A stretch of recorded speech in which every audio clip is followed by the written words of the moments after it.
Pom-poms out, pom-poms out. What's up, world? What's up, Val? This is it. This is P.A.L. This is Professionals and Animal Lovers Show. Who knew we started this show last September and now it's November again, almost December, almost Thanksgiving. I'm grateful for you, Valerie Heffron. I'm grateful for your vision of this project we're on together. What is up? What's going on? Welcome to P.A.L.s, everybody. Well, that's like the longest I think we've ever played our introductory song, and I love it. You want to hear it again? You want to hear more? We'll hear it at the end. All right. Okay. What is yeah, I can't believe that it's almost 2023. And we did a version of what we're doing tonight a year ago, roughly, to give some great ideas, right? For gift giving ideas for the holidays. And I was like, we have to do this every year. First of all, it's so much fun. I was on the phone last night with someone and she made a really good point, because I was like, I am meeting the best people and, you know, just incredible, like all walks of life, doing great things for animals. And, you know, the truth is it's very yin and yang, right? So it's like, as much as this can uplift you and all of that, there's also the other side, which can really break your heart. So I'm thrilled to have kind of like an uplifting, you know, episode today. This is fun. This is the fun stuff that we get to talk about today. Let's bring it up. Let's bring up the volume. Let's bring up the good vibes. I need some good vibes, Valerie. It's chilly. I got a hoodie. I got to have a hat on in the attic. I got a space heater. I don't know about you. Today during the day, I just couldn't wake up and I felt cold like half the day. What's it like where you are right now? 40. Maybe it was 40 earlier, so maybe it's a little bit chillier now. It is, oh no, weird, it's 50 now. Oh, that's right, I heard we're getting a heat wave. A heat wave. No. We have like it's funny, we asked Alexa, she's a friend of ours, she lives in the house with us, and we asked her, I said, hey Alexa, you know, what's the weather like? And she's like, hey Tommy D. She goes, how you doing? I said, I'm great, but what's the weather like? She wants to have like a, you know, you hang out with me enough, like, and it's like everything's got to be a story. No, just the facts, man. Just the facts. Like Dragnet, remember? Yeah. I was like, what is the weather? She's like 32, a high of 37. I go, oh, wow, isn't that something to look forward to? You know, you might need your just a light jacket, maybe. No big deal. Oof, I don't like the cold, Val. I don't like it at all. I got to buy a new space heater.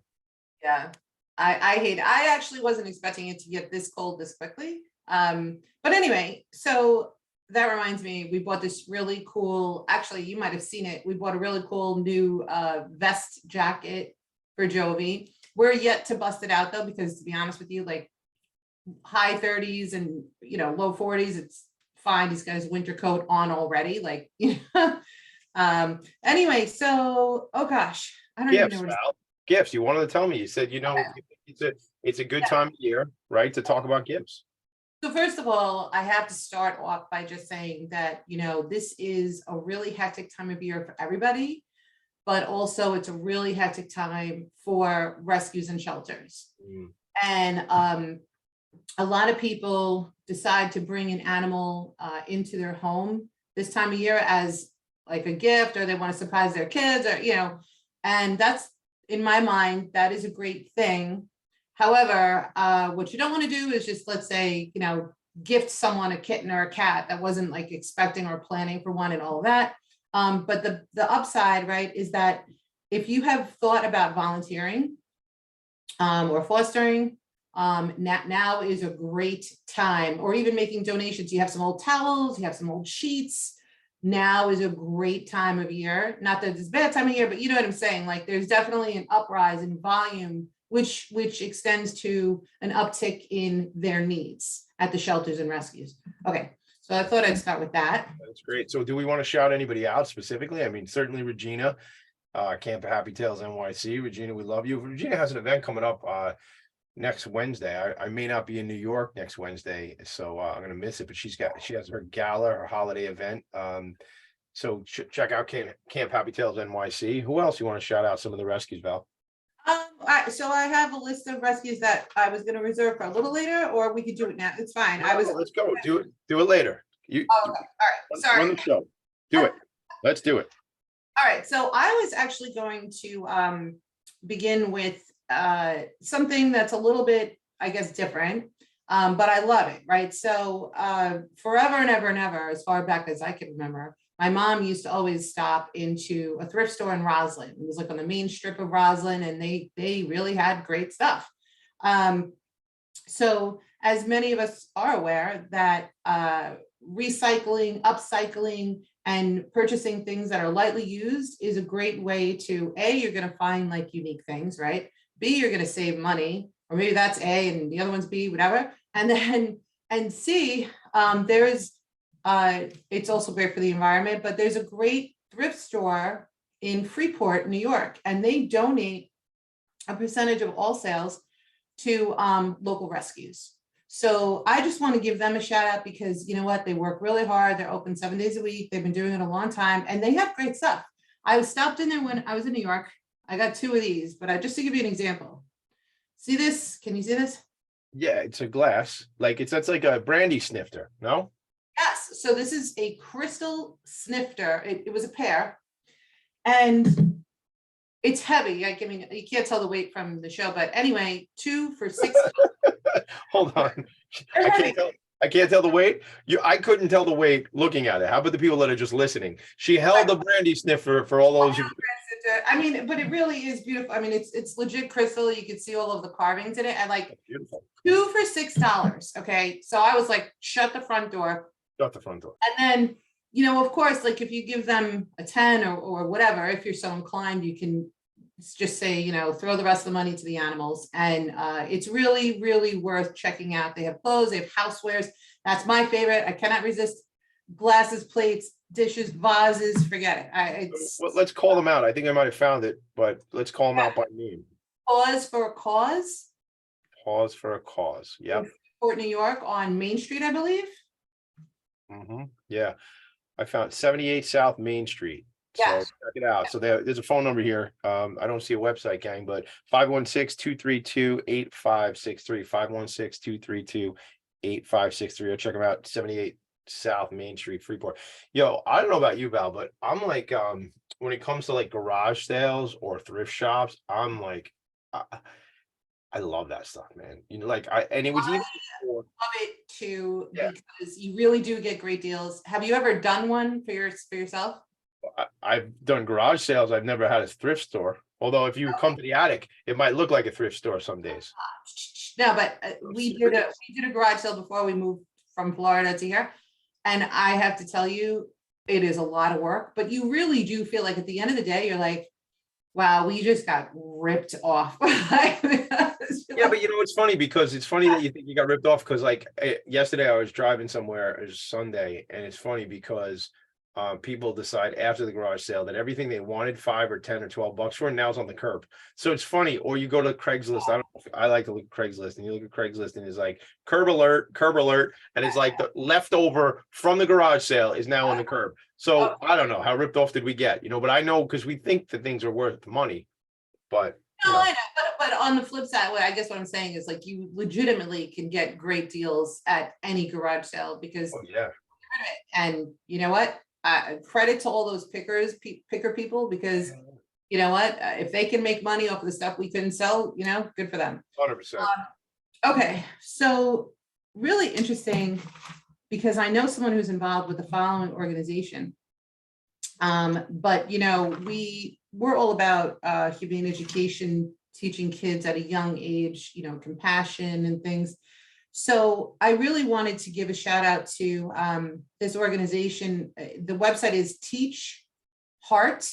So teach, HEART.org.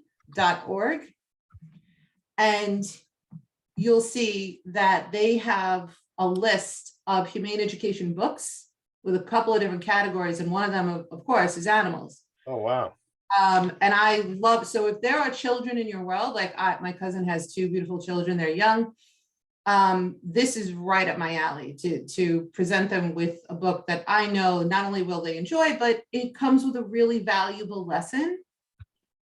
Just a few that I have my eyes on. So, oh my gosh, it's so freaking adorable. A dog called Homeless. I just can't even handle it. A street cat named Bob. Tails are not for petting. And I love this one. May I Pet Your Dog? Yeah. That to me is a very powerful title. So, look, there's great resources out there. If you even Google search in your area or something like humane education books for children or whatever, you'll find a litany, of resources. But I just thought, since the holidays are coming, this is a great, book to give the children. Or Yeah, even, I'm on their website. Where did you find those books so we can just show people real quick? So it was, oh geez, humane books, animal issues. So you're on their front page, are you? Yeah, I'm on here. I mean, look, it's great. This Okay, I have it. It's teachheart.org/humane-books. Right. Sorry, I All guess on that whole thing, but I didn't. I'll find it. But it's the website again, gang, is teachheart.org. There's this little girl with a big old chicken, or that's a turkey, I guess, Val, right? I think it's a chicken. It's tremendous. Let me see the head. I don't see the head. How about now? I can't see the head. Our heads are blocking the chicken head or whatever. Oh, All right. how about now? No. Still no good? All right. Well, I anyway, check that out, gang. There are a lot of cool books. Valerie mentioned them. Rewind and go listen to what we were saying. I don't know if you saw this today, and I mean, I hate to just sound like silly about this whole thing, but the president pardoned a turkey today. President Biden pardoned a turkey today. And I don't know, it's kind of silly. What's your opinion on that? Because I think it's kind of a silly gesture. It is I'll give you the answer that pops into my head.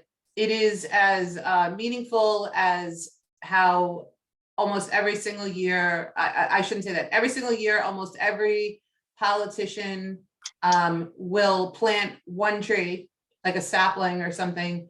But meanwhile, they might be driving a Suburban and sending out $1 million worth of mailers every year. It's pomp and circumstance. So that's my opinion on that. No, it's a goof. I'd love to hear. I don't even know. I probably don't even need to ask John DiLeonardo his opinion on it, because it's kind of a silly thing that they do. But I'll tell you, I do want to make a comment on this situation, because for years I never would have considered anything about this if it wasn't for we're here to do three things, right? Learn, educate, and advocate. And Val, we know each other, you and I, a long time. But all the things you were saying to me about, I love dogs, I want to help dogs, I'm an advocate, years ago, way before we talked about this show. Even that, I would have been like, if you said, Tommy, I'm working at this rescue, can you come help me out, or can you write a check? I would have done it. But now I'm a different person. I'm changed, and it's a more thoughtful experience.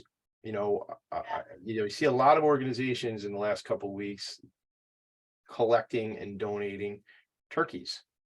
Mhm. And it's like, I'm going, oh man, those were actually living things that we're going to have, we're eating. And what's the deal with that? And then you have John DiLeonardo, who's doing a fundraiser to save turkeys. Yeah.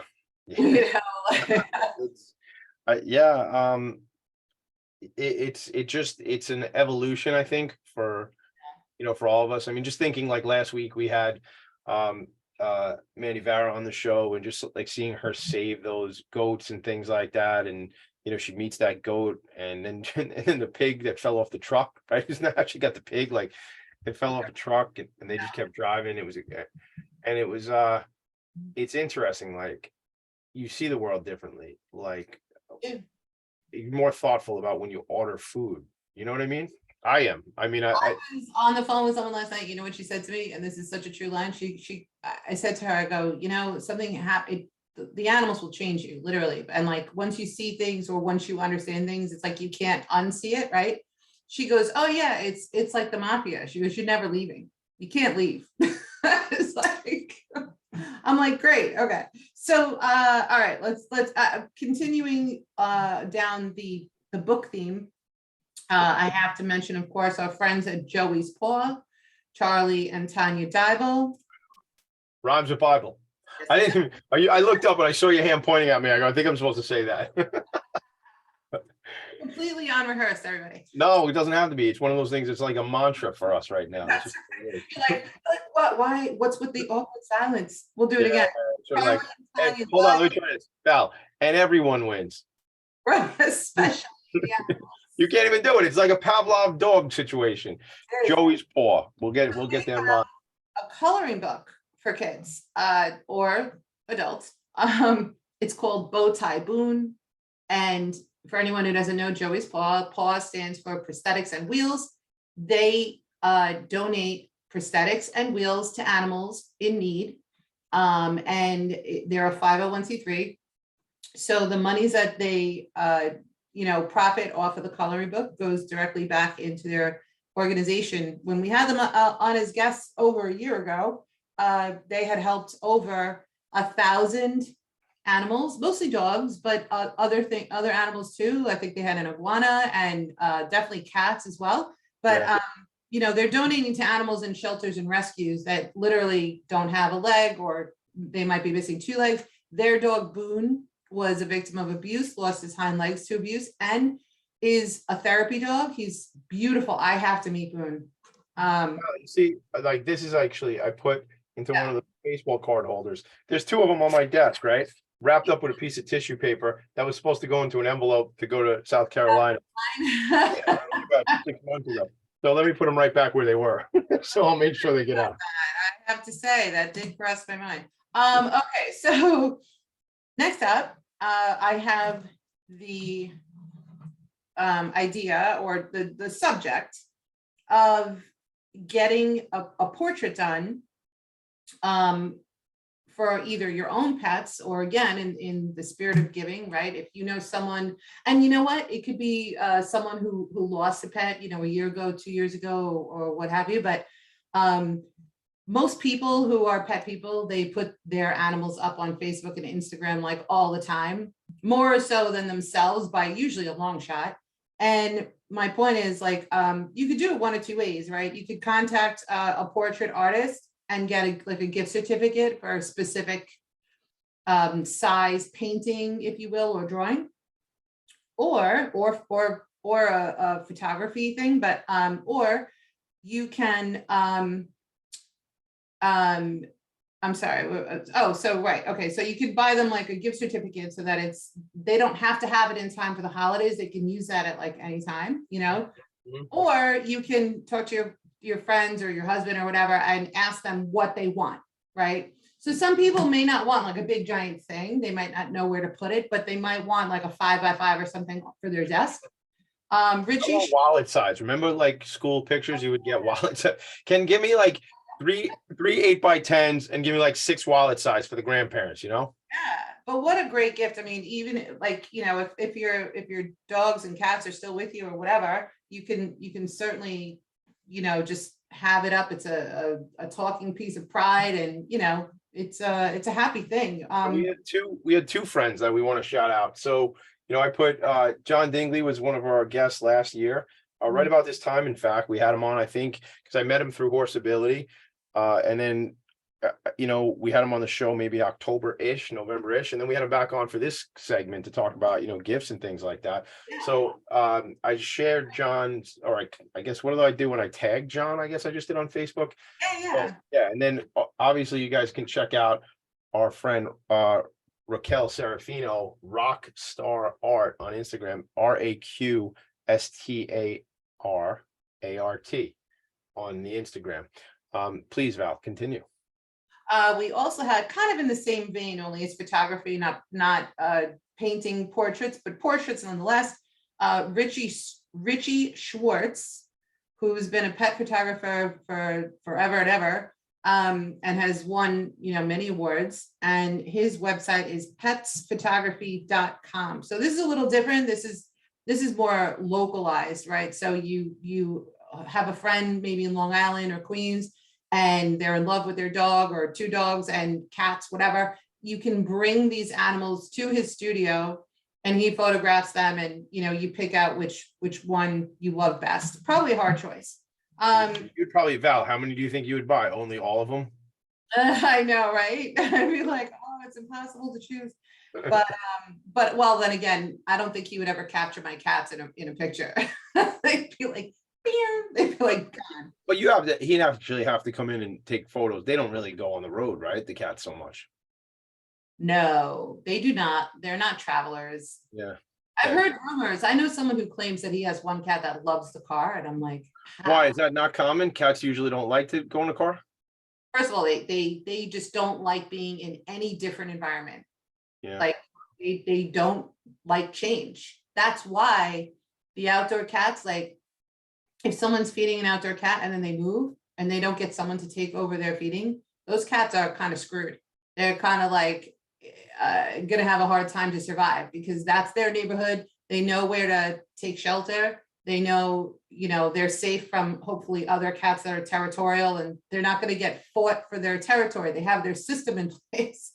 Let me ask you something about that. I actually want to ask you something because this is curious for me. It's coming up. So if a cat that's in a feral cat, an outside cat, right, is doing what cats got to do in the wild, maybe finding mice or whatever else they would eat. What do they eat? Some kind of, would they eat bugs as well? And what? Foods. Birds? Yeah. So Small let's birds. say small birds. Yeah. So let's like, well, like if you think of Sylvester and Tweety. Rabbits, Rabbits. That's got to be a pretty big cat to eat a rabbit, unless it's a baby rabbit, I guess, right? or a very feral mama cat who will sever a rabbit's head to feed her babies. Wow. Okay. Sorry. There you go. Well, we have that, folks. So let me ask you this though. Christmas. Merry Christmas, everybody. A tiny Tim. Okay, but here's the thing. Wow. Oh my God. Well, God bless us, everyone, is what I was thinking. Like I'm thinking like the tiny Tim, with Scrooge. I All know. right, wait, now, so wait, let me go back. On Monday, in this fantasy that I'm making up, on Monday, this cat has to do what it has to do. Sometimes it's the rabbit thing you just said.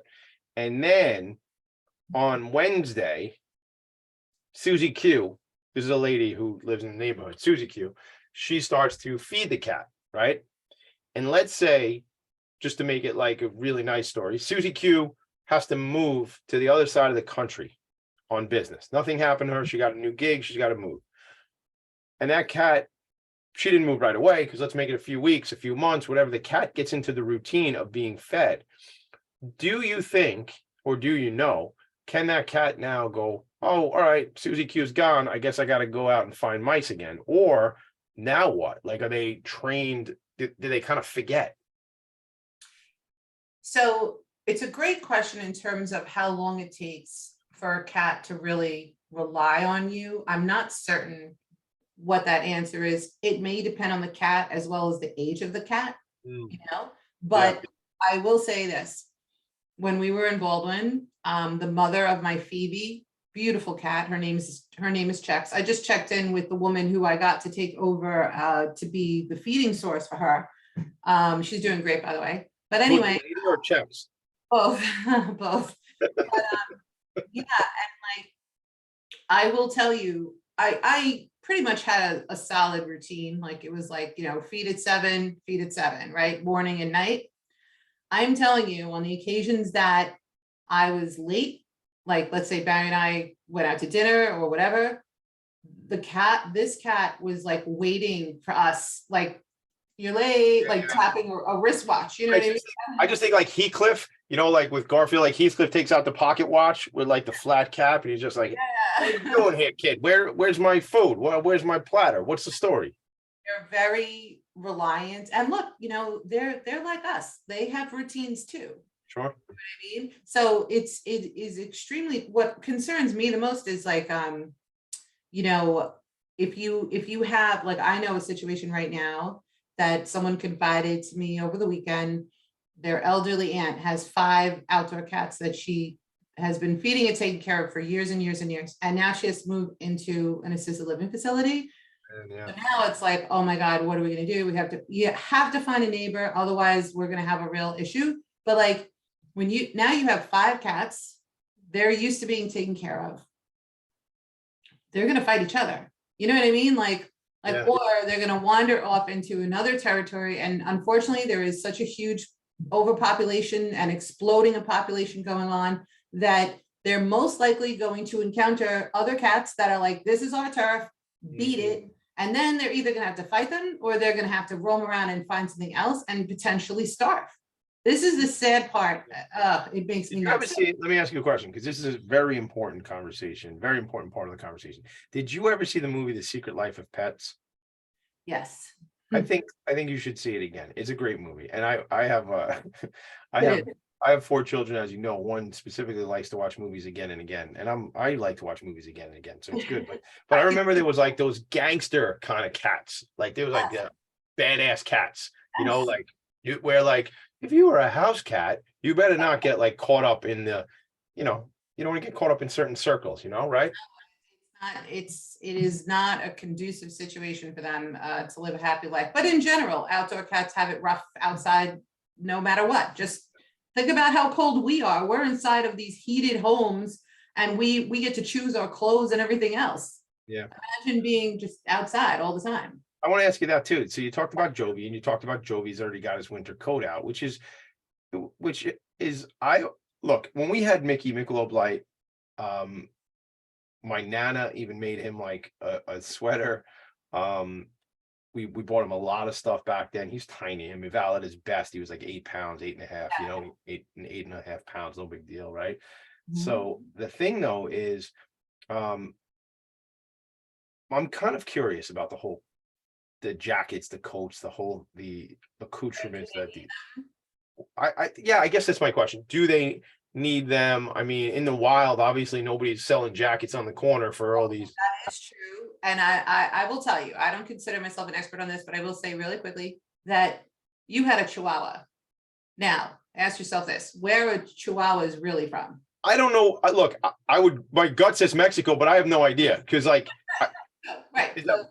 I don't know where they're really from. Like, I don't know where they're native to. Check their passport. Okay. But originally, like genetic wise, they are from Mexico, and most of them, I even if you see a long-haired Chihuahua, it's not like a substantial coat. You know what I mean? Now think of, let's say, I'll give you a hint on this one. My first dog was a Norwegian elk hound from Guatemala or Norway. That was my second guess. Norway. So he had the kind of coat, he had like a husky coat, right? Yeah. So it was like the kind of coat that like in the winter, you could literally pull out like clumps of his hair, and because they just shed and regrow and regrow.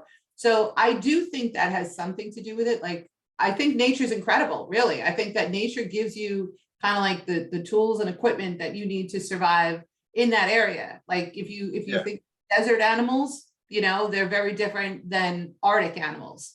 So what do we call, so Jovi is a shit poo? What is he, a poopa shit? What, I forget his name. No, I don't. There's shit in the name. What? He's half Havanese, half Shih Tzu.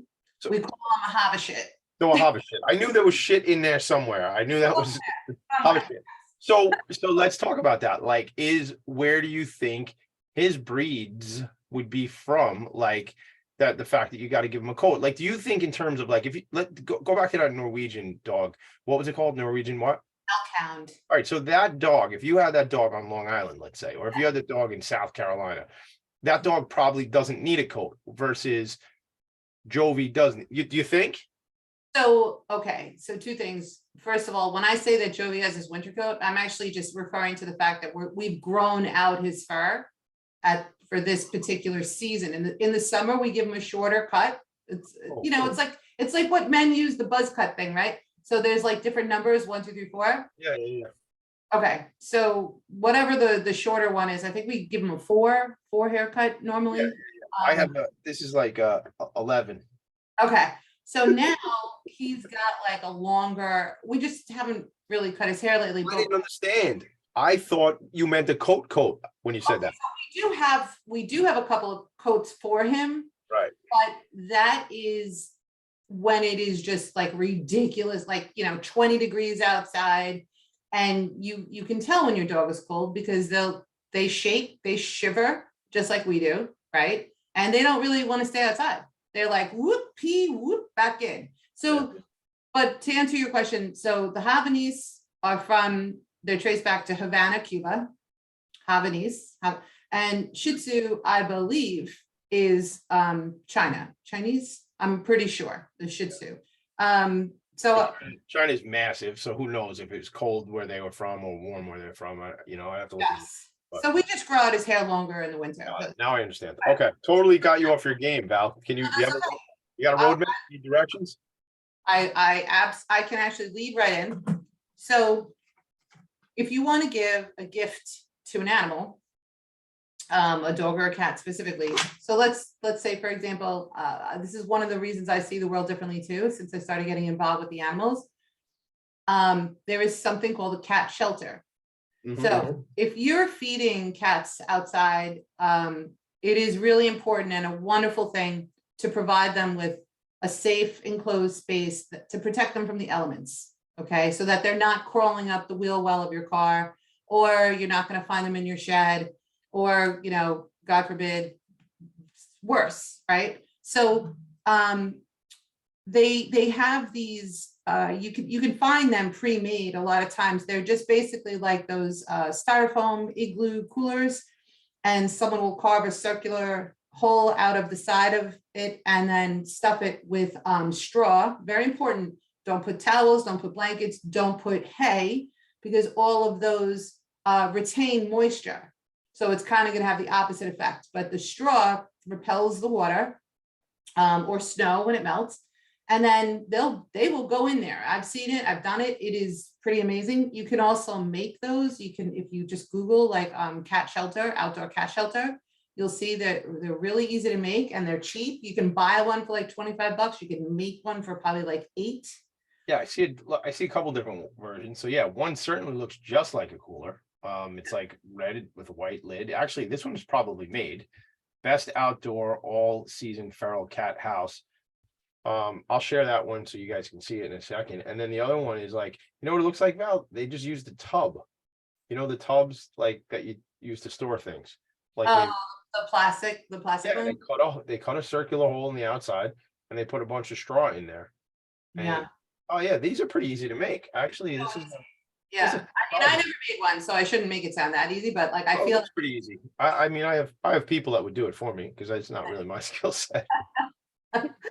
so that is a great thing to do. And if so speaking to how I see things differently, before I ever learned about cat shelters, obviously I was kind of oblivious, never really paid attention. Yeah. But then once you learn about them, it's kind of a cool experiment, Tommy. So if you're walking around your neighborhood, let's say you're looking at Christmas lights or something like that, check out to see if you see any of these structures, because then you'll understand that person who lives there is a friend to the animals. These types of structures that we're referring to now. Yeah. It's funny, like I wouldn't have even looked for these at all. Like, I mean, you might not see, ours was in our backyard, so you wouldn't have seen that, but you will see sometimes they're on the side of someone's house, sometimes they're tucked behind like some shrubbery in the front of the house. But those people are compassionate people. That's they're compassionate, but it's not like that, they didn't have to bring the cat in the house either. They're like, I'm going to let this cat live. I might feed it, the whole deal, but I'm still going to let it live outside. Well, yeah, and they also might have, tried or figured out it's not like a house cat, like a friendly, cat. All right, let's get to some more fun stuff. One of our guests last year, I'm sure you remember her. Not only was she a beautiful person inside and out, she also had a beautiful voice, and she manufactures these delicious doggone candles, DOGGONELLC.com. They're all different like scents. I didn't see this. That looks like a little house. I'm looking for the candle. I have it up here somewhere. Here's another one. Look at this one. This has got a little bone. Oh my God, those are so cute. These are adorable. And then there's another one. There's a little paw. Oh, this one's a little stuck. Okay, there's a little paw, right? Paw Yeah. so these are candle starters. These are like wick starters, whatever. Anyway, smells so freaking good. I don't want to burn them. So I love them so much, I won't use them. No, but That's not exactly good for business. You need I to. know, I understand. Yeah, yeah. I should just use them in my work.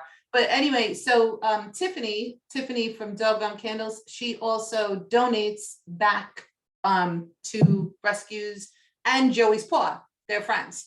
So Yep. that's a great gift. Wow, Val, it's like that's like how we met Tiffany, is it not?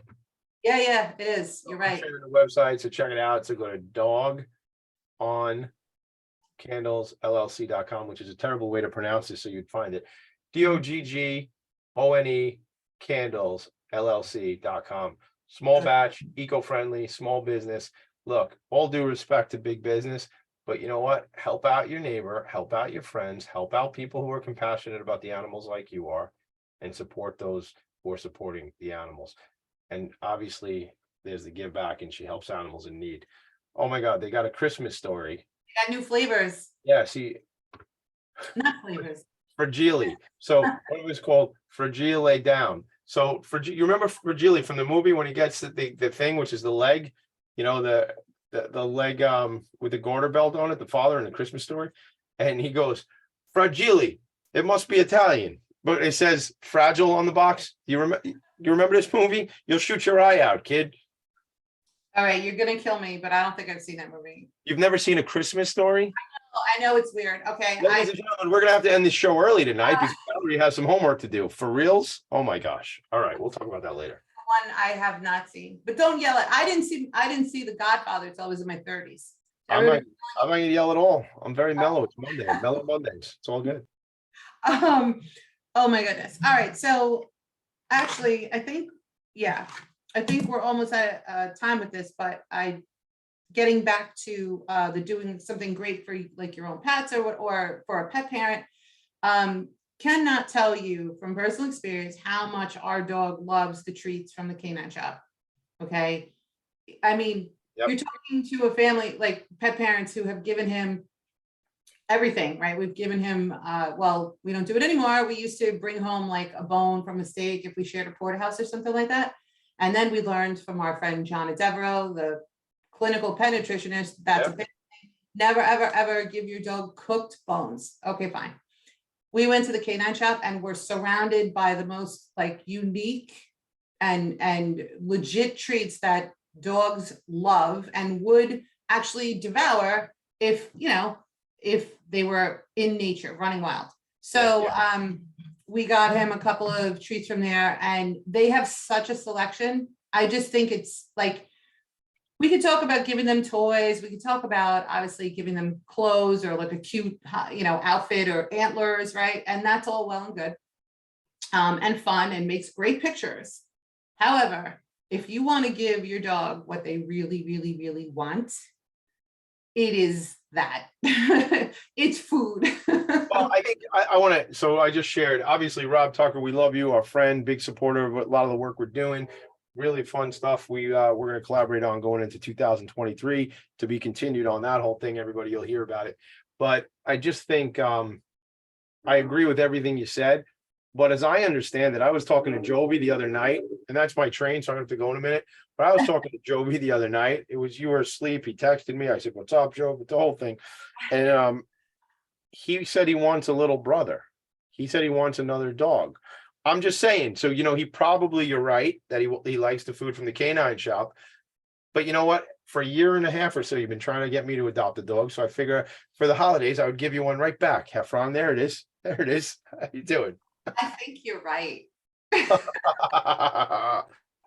So Barry Heffron, if you're listening, just in case you didn't have enough animals in that house, maybe there's gonna be one. What do you think, Val? Maybe?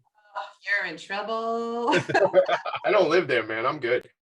All right. So last but not least, I'm just going to rattle off a few of our favorite not-for-profits involved with the animals, because that's the other thing. You can certainly buy merchandise if they sell merchandise, grab a hoodie, grab a tumbler, grab, a t-shirt, whatever. They make great gifts, and they're also donating a portion, the rescue benefits from every purchase.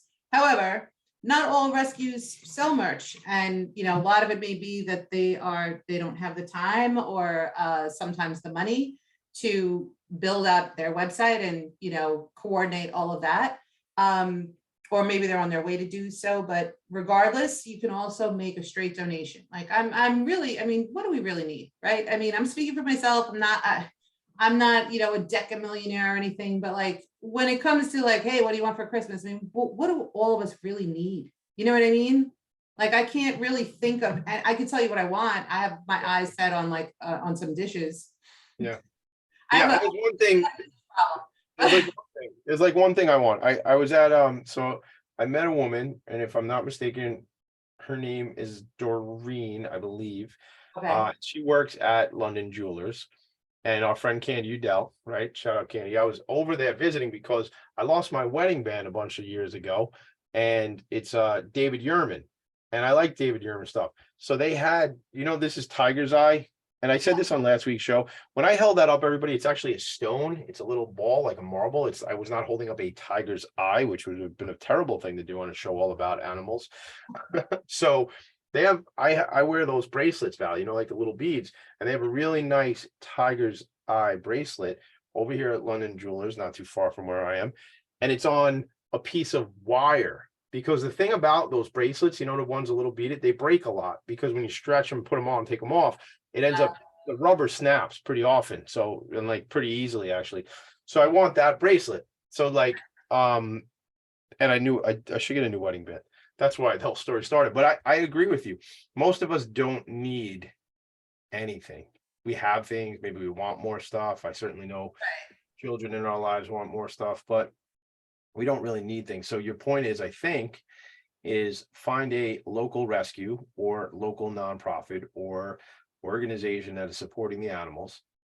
And make a donation or support them. And I will tell you, you talk about swag, you talk about merch, and this is my favorite hoodie. I say it all the time, my horse ability hoodie. But when it comes down to it, our friend Fred Taffer sets up stores for nonprofit organizations. He sets up company stores for them. So if they're looking to do that, and then they can sell their products through there. So that's pretty cool too. And Fred is a good friend of yours and mine. And that's so nonprofits might want to hook up with Fred too. Who knows, right? Tombo Promotions.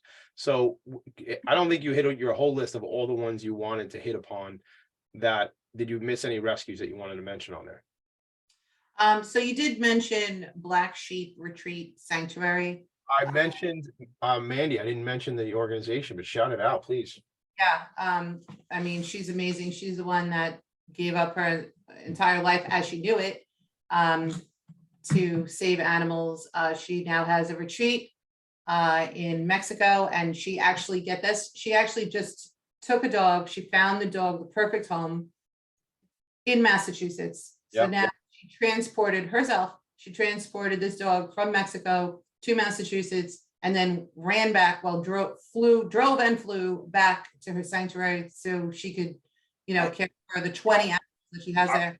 I wanted to ask you, do you know, like when we were talking to her last week, it was obvious that, she doesn't get away a lot because she's taking care of the animals. I was curious who was taking care of the farm while she wasn't there. I believe so. Her mom's with her. But she probably has a couple of friends, volunteers that were like, I can do that for one day. You know what I mean? Yeah. Okay, so here's an example. Let's pretend that you and I live on the same block. And I'm like, hey, we have to fly out for literally 24 hours. Yeah. And can you or Christine, can somebody take care of our dog, 2 cats, and bearded dragon? One day. One day. Now imagine, I said, can you take care of the 3 sheep, the 2 pigs, the 6 chickens, the 2 pigeons? Like she has 20 animals. Yeah, this is an interesting block that you and I live on. I've never been on a block like that. Not in Nassau County. We should have a block party. 20 animals. Okay. So yeah, she certainly deserves all the support in the world. And then I have to also bring up, we didn't bring them up today yet, but I really want to shout out to our friends at Long Island Lost Dog Search and Rescue, because I mean, this again can happen to any of us, where your dog or your cat just somehow gets out. Maybe they heard a loud noise, maybe you're having contractors coming in or neighbors and someone slips out. Now imagine, you know, your best friend, your fur baby is missing.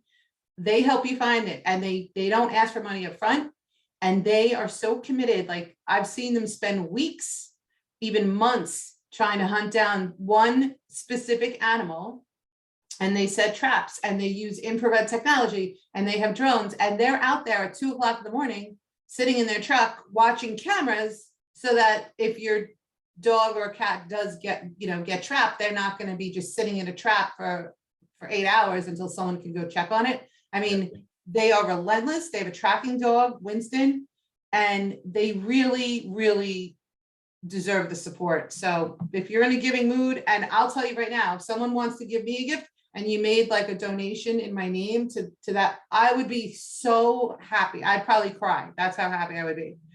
But yeah, ironic. I mean, is that really like raising the bar that high that you would cry? Like, Totally. Because it's so meaningful. You know what I mean? It's yeah, such a- no, I get it. So I just feel like you cry about stuff. Like I do too, so I get it. I don't know. What's your point? All right. I don't know if I had one. I don't. So, and of course, you know, just to emphasize again, our three honorees from the Compassion Awards, we had John DiLeonardo from Humane Long Island. He's doing great things all the time, Humane Long Island. And also we had Renee Kraft, whose affiliate rescue is Animal Lifeline. And they work specifically with cats and the overpopulation of cats and kittens. And then, of course, Camp Happy Tails, can't say it enough. We love her so much. And she does great things for all of the dogs that she fosters out of her own home, 24 hours a day, 7 days a week, 365 days a year. Yeah, you know, I'm due to get back there, in fact, and do a day service, do some volunteering. So Regina, you know, a couple of my boys here who live with me, my guys, they want to get out and do some work, and we're gonna have to figure that out. So I have to come back. I shouldn't say have to. I look forward to coming back. And Regina's organization is, as I said earlier, having an event. So just go to the Facebook and look up Camp Happy Tails, or send us an email, Tommy D at P.A.L, P.A.L-show.com, Tommy D at P.A.L-show.com. I got something, we'd be in trouble with somebody else on our team if we didn't mention. Look, we're live on Facebook when we do this show, where you might be finding this on YouTube. If you are finding us on YouTube, do us a favor, subscribe, like, share, do all that stuff. You know, as I watch a ton of YouTube and they say, smash that like button. So do us a favor, smash that like button, share, shout out, say hashtag hef when you're doing it. If you want to comment, say hashtag hef. We subscribed, we got you. Val, I have to find the quote that I want to close the show with, just in case. I always like to make sure I could read it in case I really quick, tell me if there are any other organizations that you wanted, that, you know, the animal. I mean, we had Warrior Ranch on. That's another great Warrior Ranch Foundation. We had Canine Companions out here, which is a national organization, but you know, certainly the Long Island chapter. We had those two great women on the show to talk about Canine Companions. Warrior Ranch, a special organization. I'd be remiss if I don't shout out Horseability, not just because I love the hoodie, but just because I love that space. It's a great part of the world to be in. And plus, Katie McGowan texted me like 10 minutes ago while we were on the show, and so she's in my head of my heart. One more time without actually meeting her or speaking with her, I'm going to lose my mind. Like, you will love her. You will absolutely. You don't know. I think you know this, but Katie and I went to Danny's event, Danny Taylor, for YOLO Foundation on Saturday. Taylor. Shout out to Danny Taylor. Listen, if you need a realtor and you want somebody who's compassionate and who's supportive about this community, you got to meet with Danny Taylor. You have to connect with her. You have to connect with her. You have to connect with her. Leave it there. Val, there's tons of organizations. We'll be back next week doing this again. We'll be sharing more stories. At this point, you know, I think we've brought this show to a crescendo. If you nothing else, I'm going to leave them with how we leave them. I just want to say happy Thanksgiving. And I want to say, I hope you have a meaningful holiday season. That's good. Val, you know, I think it's important that people realize that they can make an impact and they can, you know, it's not just about yourself, it's about others. Be grateful, make connections, take care of others. And I don't know about this, but I don't know if you know about this, but dude, a hug just crazy raises oxytocin in people's systems. So Yes. especially when we're out of that was that historical thing that we dealt with the last couple of years. Give out more hugs, man. That's what I got to say about that. I will leave you with this as I relax. The greatness of a nation and its moral progress can be judged by the way in which its animals are treated. Make it a great day, everybody. Make it a great night. We'll see you next week. Hey, There you go. Gandhi. Thank you, Tommy. Thank you, Valerie. You rock. We'll see everybody next week, Monday afternoon. Happy Thanksgiving. Be grateful.